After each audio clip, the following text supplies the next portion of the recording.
Hi, I'm Kiefer Fuchs, and today I'm going to be talking about the incredible pyramid structures of the Hongshan culture. Now, China has always fascinated me, and specifically the Hongshan culture.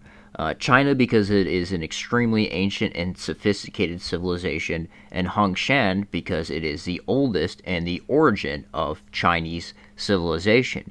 And very few people know about the Chinese pyramids. When we think about pyramids, we think of Egypt, places like that. But China is also home to some of the world's oldest pyramids, and in my opinion, functioning and utilizing the same forbidden technology that the Egyptian pyramids were using, just on a different scale and structure type. So let me first start off by reading to you some of this article. So prior to 1908, this culture was completely unknown, and and for many years after its discovery by a Japanese archaeologist, they were still doubted and questioned by the Chinese people.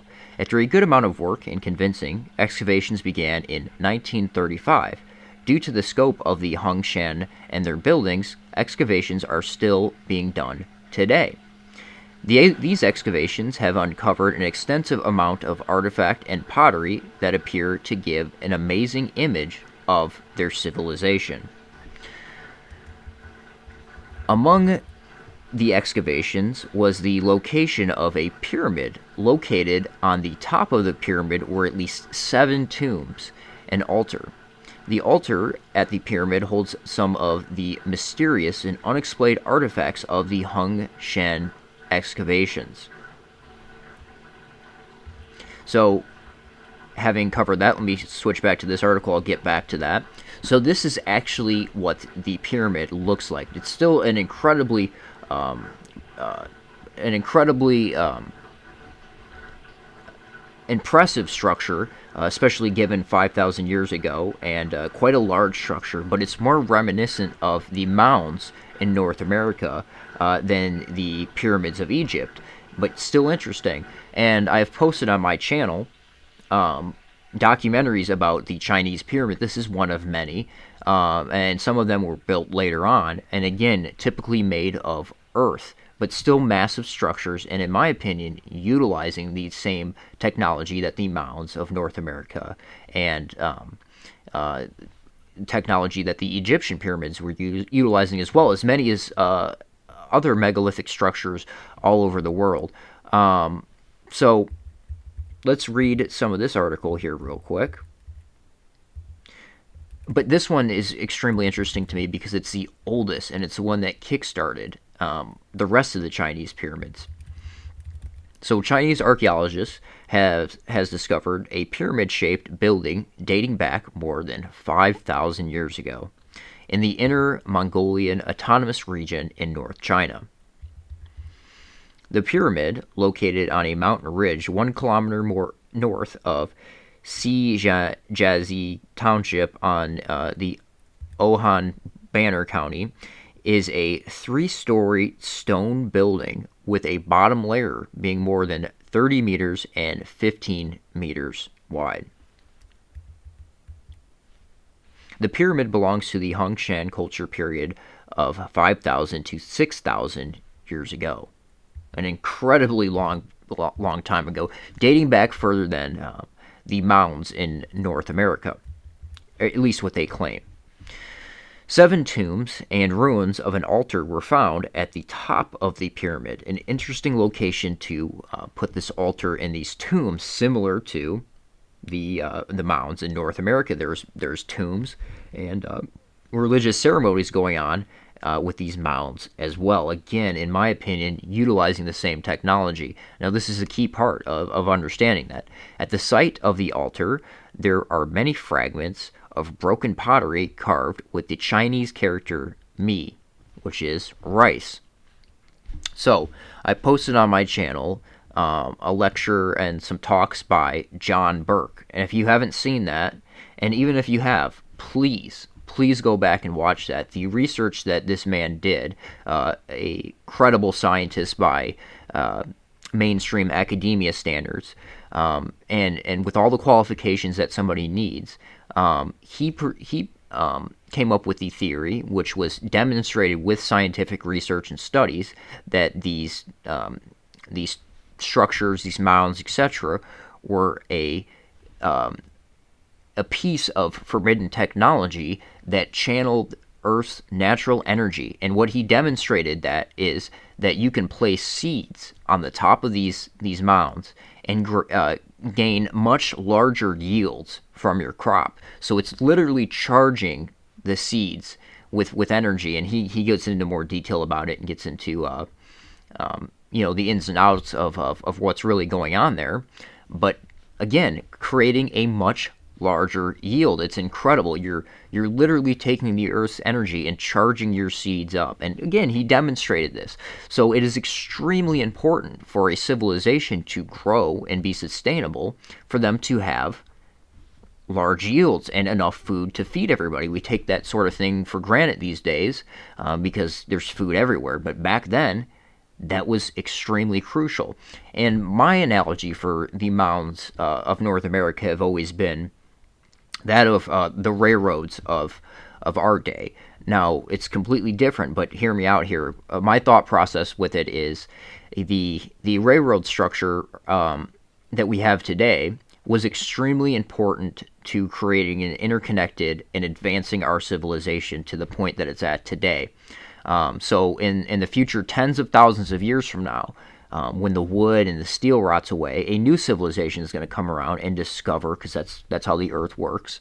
It's been demonstrated on my channel and elsewhere that the Earth goes through these cycles where you have these civilizations that get advanced, and then the Earth tends to wipe them out, and then a new civilization pops up, and then we try to put the pieces together from these past civilizations. So anyway, continuing with what I was saying, when this new civilization pops up, they're going to come across these interconnected mound structures of stone and try to figure out what they were used for. Why did these people build these seemingly useless piles of stone going all over the place, all over the world? Well, little will they know that there was a whole railroad system that went on there that gave us an interconnected society and allowed us to advance and grow. Or a better analogy would be the one that John Burke used, that what are the largest structures that we build today? He gives the example of hydroelectric dams. And why do we do that? Because they're worthwhile, because they give us electricity, and electricity is the lifeblood of our society. It's essential for our society to be sustainable. It's something that we need, so we spend all this time building these massive dams that give us electricity. Again, if a new civilization comes tens of thousands of years in the future, they're going to find these, and if they're going off a completely new set of rules and a new ideal on things, they're going to try to figure out, what was this used for? Why would they build these incredible structures for no reason? Well, they're giving us electricity. They're allowing our society to progress. This is the same thing with these mounds, these pyramid structures, the pyramids in Egypt, and many megaliths all over the world. Not only are they incredible and extremely hard to do, they spent a lot of time on them. Why? Because they allowed their civilization to be sustainable. And what's even more incredible about it is they were channeling the Earth's natural energy that's already there. They knew how to channel that energy to create their civilization. It's absolutely incredible. Could you imagine where we would be at today if we were able to rediscover this technology and what the Earth provides for us? We would get rid of things like genetically modified crops. I think we'd be in a much better position. I think that's how the Earth is intended to be, to harness this natural energy. But anyway, continuing with the pyramids of the Hongshan culture. In one of the tombs, archaeologists found a bone flute and a stone ring, and they unearthed a stone sculpture of a goddess the size of a human body in another tomb. That's also an interesting correlation, that with these pyramid structures, rice and the goddess. Multiple layers of sophistication going on here. Archaeologists were surprised to find a stone-carved linga on the wall of a tomb and a small stone statue of a goddess below the linga in the same tomb. Now, a linga Just a quick side note here: a linga is a symbol of divine generative energy, especially of a phallus or phallic shaped object worshipped. And the example they give here is in Hinduism as portraying Shiva. Well, the Hongshan culture is notorious for their phallic shaped jade carvings. So, again, let me go through some of these here real quick. Fertility is extremely important to these cultures, just part of growing a civilization. They're trying to tell you something here. It's something we find all over the world, the fertility worship and the fertility rites. Archaeologist Guo said that many of the relics were first-time discoveries and that they were of great significance in the studying the burial customs, religious and sacrifice rituals, and the social structure of the Hongshan culture. He pointed out the discovery of the pyramid is also of great significance in exploring the origin of Chinese civilization, and I completely agree. How are all these cultures all over the world honing in on the same forbidden technology, building these structures that today to us seem seemingly useless? How did they all knew something? Because they all came from a prior advanced civilization that lingered around and tried to rebuild itself all over the world. The Hongshan culture belonging to the Neolithic culture. So the Neolithic era is 10,000 to 4,500 BC. So the dates on these are older than the mounds, or the supposed dates of the mounds in North America. It's absolutely incredible. Continuing on here, back to this article. Within the pyramid and other areas, many sculptures were located of various sizes, materials, and figures. The most surprising and abundant of these sculptures are those made of jade. Now, jade is an extremely hard stone to work with, and the sophistication and the beauty of these carvings just makes you believe that they had access to other forbidden technologies where they were able to shape these stones so beautifully in ways that we almost can't recreate today. Most of the figures appear as some humanoid figure. Others have yet to be identified as any creature or items known to have ever existed. This is really interesting. Some of the most combined figures, that of which can best be described as aliens, if you want to use that term. The Aurora Museum describes one of the figures as, quote, a jade artifact of an unknown alien-looking being. They described another artifact in more detail. Quote, the Hongshan jade humanoid figure has more than 6,500 years of history. He is a precious jade carving from the Hongshan period. His face is in the shape of a dragon, while his body is in human form. The four horns and 2 ears on his head resemble the sun's rays, which is why he is also referred to as the sun god. Now, that interesting point right here, the face of a dragon and the body of a human. Again, ancient symbolism we see distributed all over the world. You can take that back biblically or in many other cultures where you have these humanoid serpents or humanoid dragons that came to Earth and or appeared in Earth and brought advanced civilization to mankind. So again, why are we finding this all over the world? And why the symbolism of the serpent or the dragon?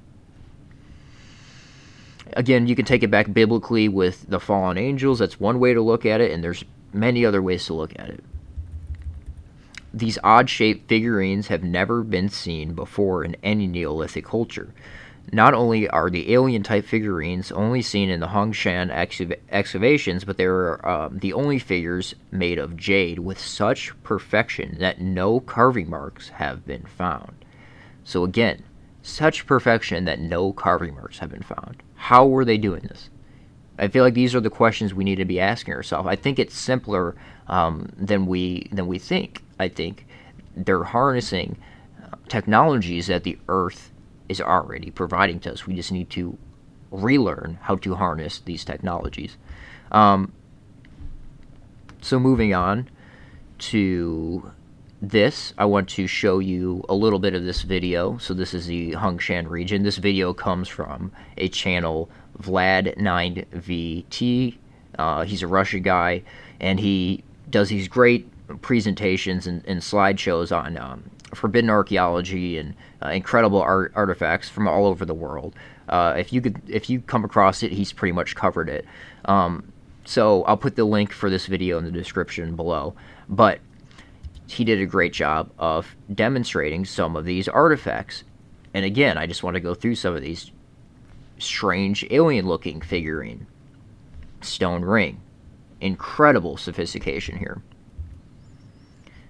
I mean, I spend so much time just looking and wondering, what are they trying to portray here? Because they're certainly trying to portray something incredible. If they spent the time to carve these figurines, which I think they knew would be around for a long time, they're definitely trying to portray something very important to you. Probably about the origins of their civilization, or the origins of civilization, period. So again, these strange people liken them to aliens. What are they trying to portray here? What are these humanoids? And again, just look at the sophistication. Look how perfectly these things are carved.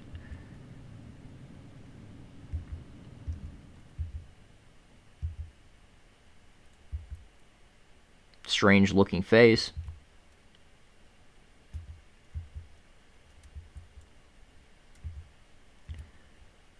And then you get into bird symbolism, and there's much more to this video.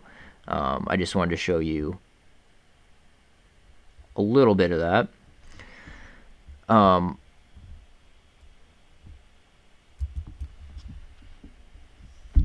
So again, you can check that out and watch the entire video. It's definitely worth checking out these artifacts. Now, going through these,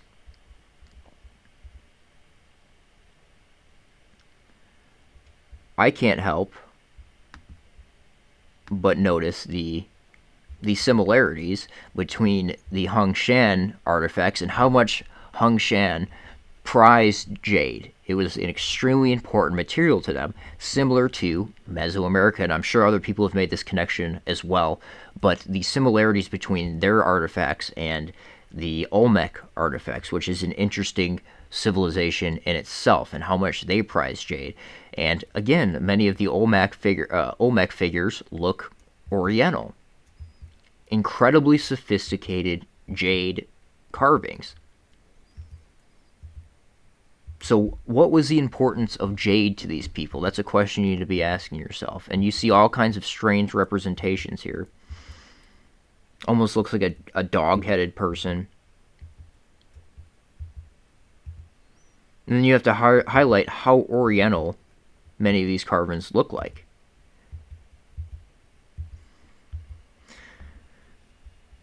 Okay, so moving on to the goddess temple, which I mentioned earlier, that's in association with the Hongshan pyramid. There was this goddess temple. And when I saw this artifact specifically, I couldn't help but notice the similarities between this artifact and this one from a mound in Ohio. Just incredible similarity here. So utilizing the same technology, similar artifacts, suggesting a globally connected civilization. The Neolithic Hongshan culture has revealed itself to researchers through its long-preserved bounty of jade artifacts, its ceremonial monuments, burial traditions, and its influence in the origins of Chinese civilization. The Hongshan Underground Goddess Temple housed beautiful and mysterious relics of unknown deities and larger-than-life statues.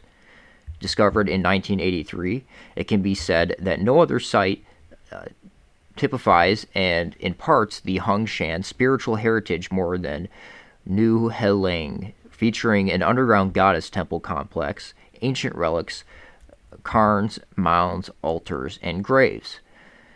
New Heling is an outstanding example of quote, holy sacrificial land of the early period of human civilization. Just an incredible pig dragon artifact.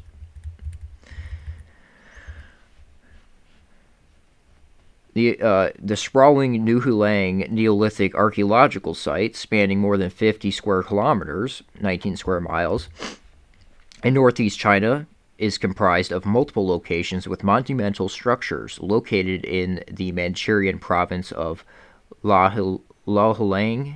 The site dates back 5,000 to 5,500 years.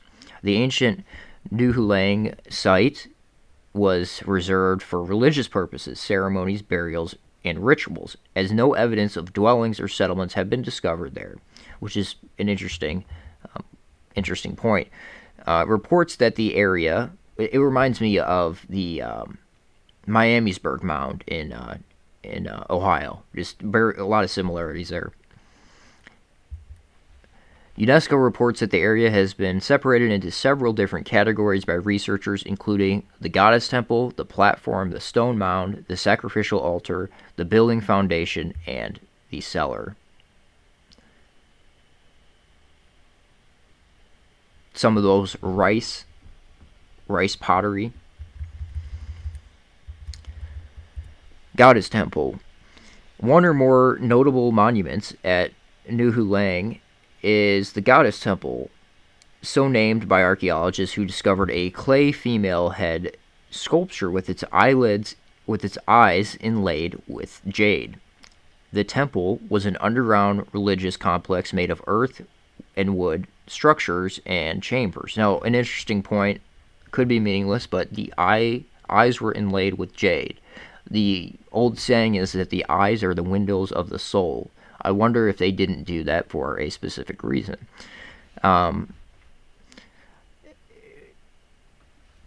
Wikipedia notes that the walls were painted in murals, and it housed clay figurines, quote, as large as 3 times the size of real-life humans. It's surmised the huge figures are deities, but they do not match representations found in any other Chinese culture, which is interesting. The larger figurines were made from wood and straw and then covered in clay. Other artifacts unearthed at the temple were sacrificial potteries and animal sculptures such as dragons, pig dragons, and tortoises. Pigs, dragons, and eagles generally featured in the culture's grave goods. Pig bones had been found buried with humans in graves.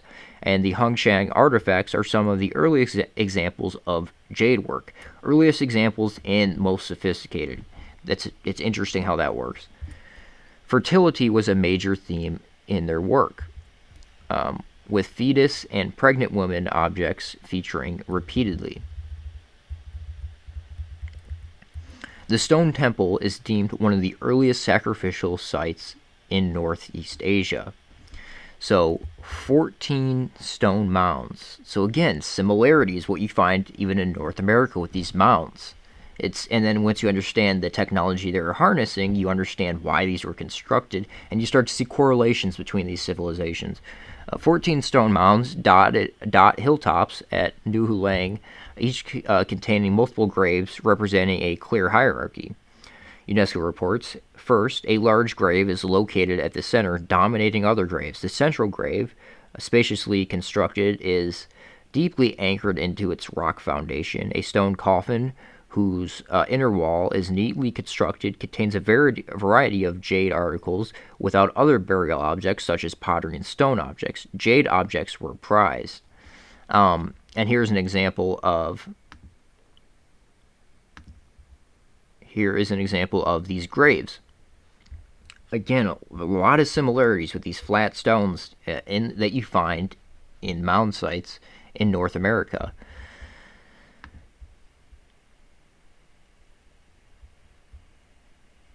Just really interesting, and I'm sure that there's some cover-up going on here. I wonder what the entirety of what they have found here, and I still think that China and through Siberia and that area, Eurasia, holds many secrets to the true history of this world, just waiting to be discovered. Like you see with the Scythian culture, these incredible mound sites, burials in there. Many of them were looted and destroyed, unfortunately, and they didn't get a chance to be documented, but still, a lot of really interesting history coming out of that part of the world. The second and third level graves had fewer grave goods, but are spacious and as well constructed as the center burials. These large clusters of prehistoric graves demonstrate a clear system of social rankings among people. The central graves of the mounds match the scale and splendor of the later period of the emperor mausoleums. Now, that's what the documentary I posted on my channel, that's definitely worth checking out. Those are extremely interesting. But again, it all starts here. The Nihulang site is sometimes compared to Britain's Stonehenge, as Nihulang may have been used by the Neolithic priestesses to predict the solstices and equinoxes, as well as other astronomical phenomena. Again, something you see with these ancient cultures. They knew the concept of as above, so below. That was extremely important to them, and many of these sites are dedicated to that as well. Standing stones at Nihulang altars form concentric circles with stone piles located at the center, suggesting to experts that complex rituals worshiping heaven and earth may have been performed there. University of Denver professor Robert Stenzel says the precisely aligned structures may have been used to measure, quote, key solar and lunar rise and set points, which would make them usable today for the simple seasonal calendar keeping and the beginning study of eclipse cycles. Again, something you see in North America as well with the mound sites. And also important to harvesting and growing a civilization, knowing the seasons, etc., knowing when to plant, keeping track of that. Research continues on the potential astronomical history of Nihulang. The well-preserved relic and structures of the goddess temple at the Nihulang site at large provide exemplary evidence of a sophisticated prehistoric culture and a view of how they understood and shaped the earth and the sky around them. So that is what I will leave you with today. Make sure you check out those John Burke articles I'll put in the description. Those are extremely important. If you enjoyed this content, please support me. It would help a ton. It helps us grow and allows us to share the true history of this world. The Patreon and the PayPal link are right there on the screen, and they will also be below. If you don't understand the history of the past, the true history of the past, you will not be able to move through this world properly. So this is what I will leave you with today. I hope you all have a good one.